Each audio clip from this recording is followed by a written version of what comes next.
안녕하세요. 금요사건 파일 디바제시카입니다. 때는 1992년 1월 17일. 충청북도 충주시 한 경찰서 안에 애띄어 보이는 여성이 초조하게 앉아 있습니다. 그녀는 좀 전에 막 집에 강도가 들었다며 피해자 신분으로 경찰서에 도착한 여성이었어요.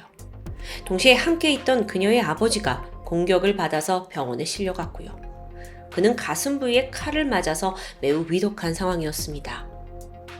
잠시 후 사건을 담당받은 형사가 여성에게 다가와 소식을 전해요.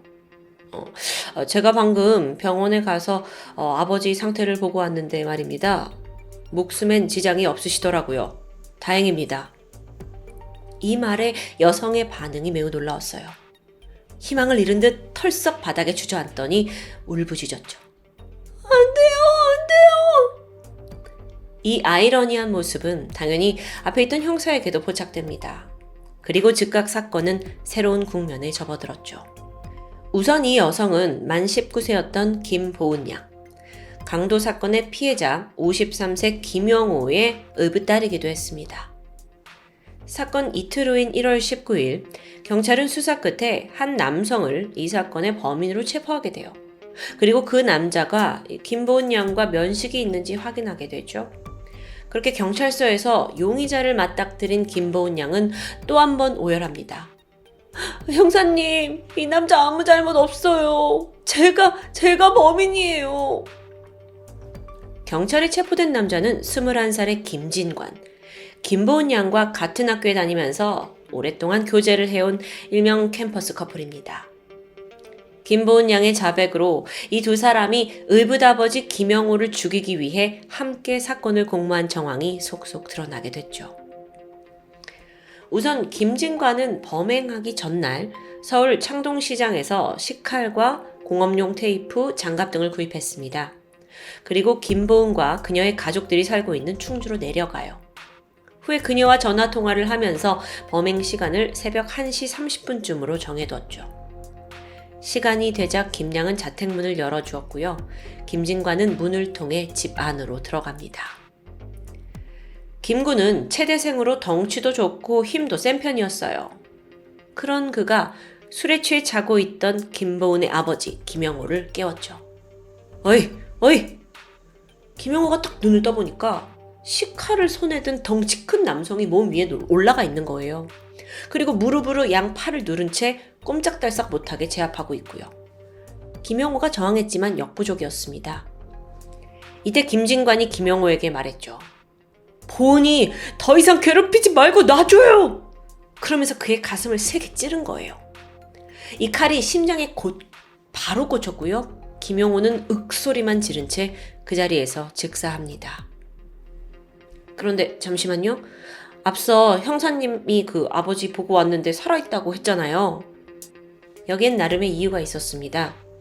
사실 경찰은 처음부터 김보은 양을 범인으로 의심하고 있었어요.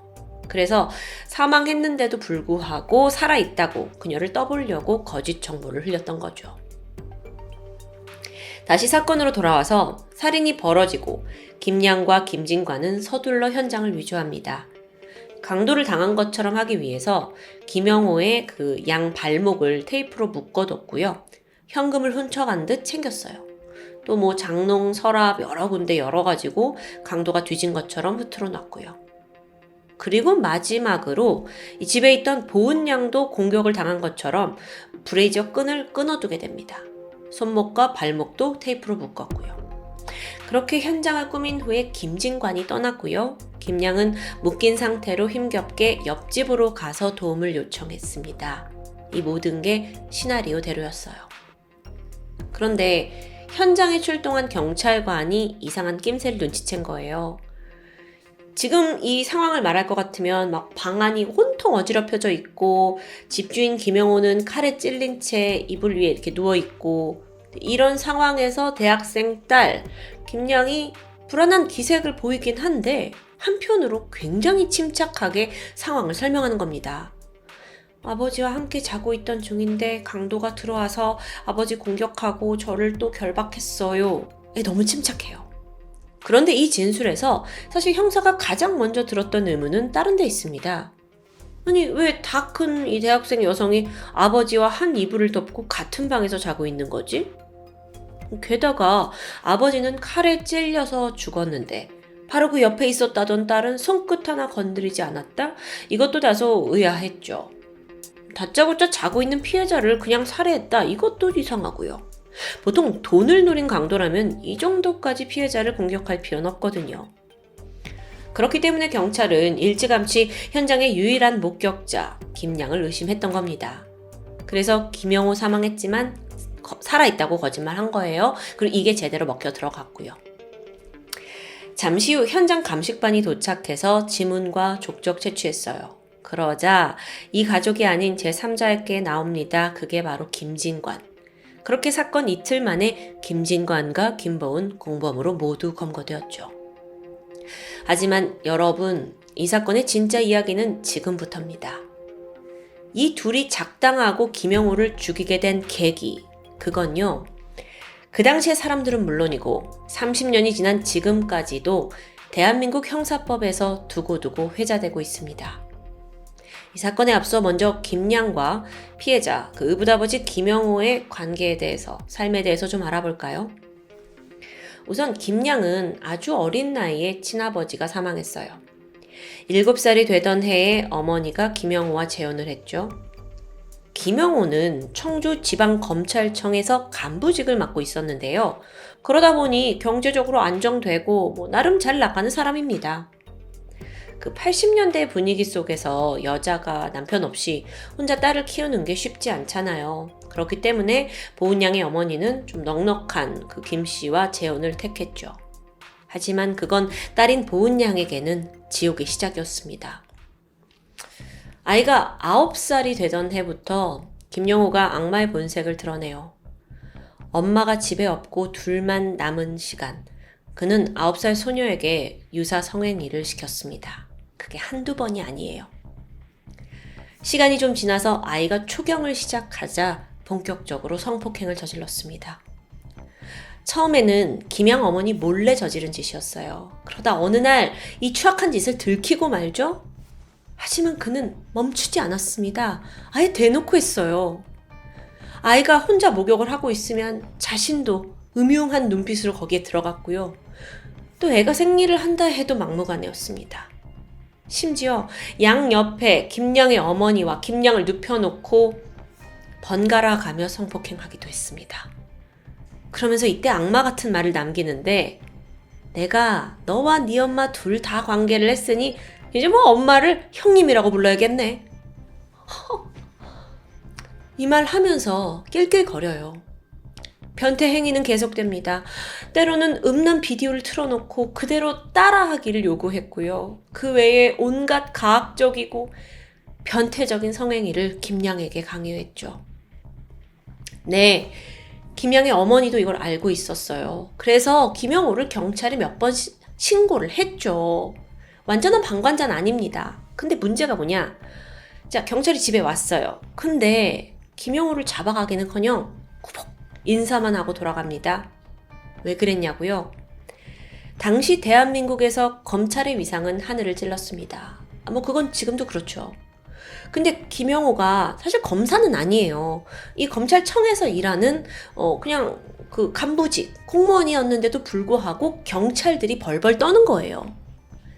게다가 당시 검찰청 예규에는 이 법무부에 소속된 직원의 범죄에 있어서는 오직 경찰이 아니라 검찰만 수사할 수 있다라고 되어 있습니다. 그러니까 경찰이 신고를 받고 왔는데 이 사람 너무 높은 사람이고 건드릴 수 없는 사람이니까 아무것도 할 수 있는 게 없는 거예요. 그래서 보은 양의 어머니는 신고를 해도 아무런 희망이 없어요. 그렇게 계속 좌절했고요. 심지어 그렇게 12년이 흘렀습니다. 12년이요. 김영호는 죄책감 하나 없이 보은 양을 지독히도 성폭행했고 괴롭혔어요. 아니, 차라리 모녀가 도망쳐버렸다면 어땠을까요? 그냥 집 나가서 멀리 사라질 수 있잖아요. 여기에 대해선 한 심리학자가 이런 분석을 내놨습니다. 상대가 지속적으로 극심한 공포감을 주고 거기에 또 무력함까지 심어놓으면 피해자는 마치 노예의 심리 상태가 돼서 아예 어느 순간부터는 도망칠 엄두도 내지 못하게 돼요. 실제로 김영호는요, 툭 하면 너 허튼 짓 할 생각하지 마. 우리나라 죄다 검찰 수사망은 다 내 손 안에 있어. 이 말을 반복했거든요. 행여나 김양의 어머니가 이혼을 시도하려 했을 땐 식칼을 가지고 와서 다 죽여버린다고 막 휘두르고 난동 피웁니다. 그러니까 이 모녀는 도망가지 않은 게 아니라 도망을 못 간 거예요. 어느덧 시간이 흘러 보은 양이 대학의 무용과에 입학을 하게 됩니다. 드디어 집을 떠나서 기숙사에서 지내면서 이 악마 같은 김영호부터 벗어날 수 있으리라 생각했어요. 하지만 헛된 꿈이었죠. 그는 보은 양의 모든 행동을 통제했습니다. 수업 시간표 붙여놓고 수업 시간 외에는 기숙사에서 한 발짝도 못 나가게 명령했어요. 또 주말에는 무조건 집으로 내려오라고 했고요. 그때마다 그녀는 또다시 김영호에게 강간을 당했습니다. 그런 보은 양에게 사랑이 찾아왔죠. 그게 바로 김진관입니다. 처음으로 좀 마음을 열고 의지할 상대가 생긴 거예요. 하지만 연애조차 결코 자유롭진 않았겠죠. 데이트는 고사하고 매일 보은 양은 어딘가 불안해 보였는데 이걸 눈치챈 남자친구가 어느 날 무슨 문제가 있냐라고 집요하게 묻게 돼요. 사실 김양도 남자친구한테 죄책감이 좀 있었거든요. 그래서 결국 모든 사실을 털어놓게 되죠. 그 모든 사실이란 건 9살 때부터 당해온 성희롱과 성폭행, 인간의 도를 넘는 의붓 아버지의 행동들까지요. 이걸 듣고 화를 내지 않을 사람은 없을 텐데요. 김진관은 안 되겠다. 우리 같이 너네 그 의붓아버지 김영호를 찾아가서 이 연애라도 허락을 받자. 내가 너를 지켜줄게. 제안을 합니다. 그렇게 하면 더 이상 보은 양을 건들지 못할 거라고 생각한 듯해요. 하지만 김영호 반응 예상하셨죠? 돌아온 건 욕설과 협박입니다. 이 새끼가 어디 와서 지금. 그래서 김진관이 차라리 니네 아버지를 경찰에 신고하자 했지만 보은 양은 지난 12년 동안 그게 얼마나 쓸데없는 짓인지 너무 잘 알고 있어요. 그렇게 두 사람은 점점 분노와 좌절감에 이제 들어갔고 오랫동안 고민하게 됩니다. 그리고 그 끝에 이 악마를 제거하자 살인 계획을 세우게 된 거고요. 자, 이렇게 두 사람의 범행이 모두 드러났고 이제 체포가 됐는데 감옥에 있던 김보은 법정에 나와서 이런 말을 했습니다. 지난 몇 달간 감옥에서 보낸 7개월이 지금까지 살아온 20년보다 훨씬 더 편안했습니다. 밤이라는 시간이 이렇게 아름답다는 것도 처음 알았습니다. 저는 더 이상 짐승에게 시달리지 않아도 됩니다. 김진관 또한 이런 말을 남겼습니다. 나는 보은이의 의붓 아버지를 죽인 게 아니라 내가 사랑하는 보은이를 살린 겁니다. 끔찍한 성폭행의 피해자가 가해자가 되고만 사건. 당시 김진관의 부모는 아들을 위해서 작은 희망이라도 찾아 이곳저곳 도움받을 길을 모색합니다. 그렇게 찾아간 데가 한국 성폭력 상담소였는데요. 이들이 사건의 원인부터 다시 재검토했고요. 또 사건을 공론화시키기 시작했어요. 그리고 끝내 22명에 달하는 변호사들이 이들의 무죄를 이끌어내기 위해 나서게 되죠. 그런데 재판이 진행되던 중 검찰이 보여준 태도는 또다시 큰 비난을 불러일으켰습니다. 재판 도중이었는데 검사가 보은 양한테 이렇게 말해요. 혹시 의붓 아버지와의 관계를 피고인도 즐긴 건 아닙니까? 학교 또 이런 질문도 했어요. 학교 성적이 우수했는데 생활이 그럼 지극히 정상적이었던 거 아니에요? 별 영향을 안 받은 것 같은데? 이건 정말 너무 속 모르고 하는 파렴치한 질문이죠. 재판에서 변호인단은 일단 둘의 무죄를 주장했어요. 왜냐하면 김보은 양은 막강한 권력에 항거할 수가 없고 또 외부의 도움조차 요청할 수 없는 상태였다. 지속적인 성폭행 또 살해 위협에 시달리고 있었기 때문에 이들의 행동은 스스로의 생명을 보호하기 위한 정당방위였다 라는 주장입니다.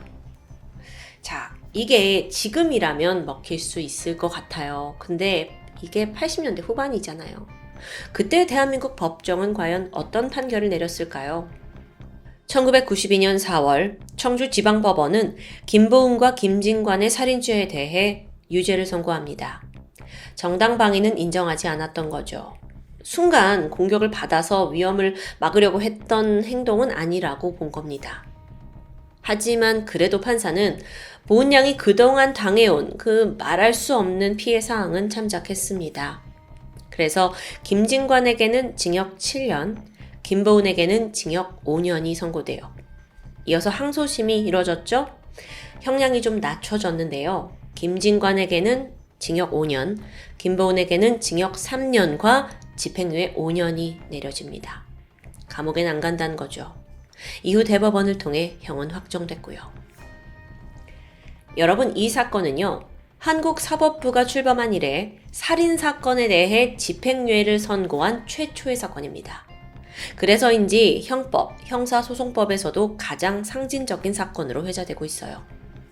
또 무엇보다도 이 사건을 계기로 그동안 암암리에 벌어지고 있던 친족 간 성범죄 문제가 수면 위로 떠오르게 됩니다. 지금도 그렇지만 많은 가정에서 성폭력 범죄가 발생합니다.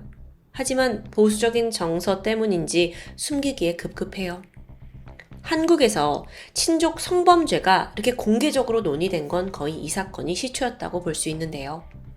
마지막으로 전해지는 바에 따르면 김진관이 복역을 마치고 나와서 두 사람은 결국 결별했다고 합니다.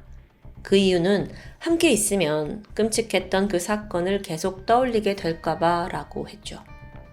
한편 김보은은 석방이 되자마자 김진관의 부모를 찾아가 울면서 빌었습니다. 그런 그녀에게 부모는 네 잘못이 아니다. 앞으로 열심히 살아라 라고 다독여 주었고요. 참고로 이들은 출소 후에 개명을 했고 더 이상의 근황은 알려져 있지 않습니다. 여러분, 오늘의 사건, 지난 1994년 성폭력 범죄 처벌 및 피해자 보호 등에 관한 법률, 이걸 대한민국에서 제정하게 되는 주요한 계기가 됐습니다. 이 법에 친족관계에 의한 강간, 이 조항이 들어갔거든요. 덕분에 비로소 친족 성폭력이 법적 개념으로 자리 잡게 됐고요. 자, 그렇게 법이 제정된 지 30년이 지난 지금 우리 사회는 얼마나 달라졌을까요? 물론 그때보단 나아졌죠. 하지만 여전히 곳곳에 가정이라는 공간에서 수많은 성폭력 범죄가 자행되고 있습니다.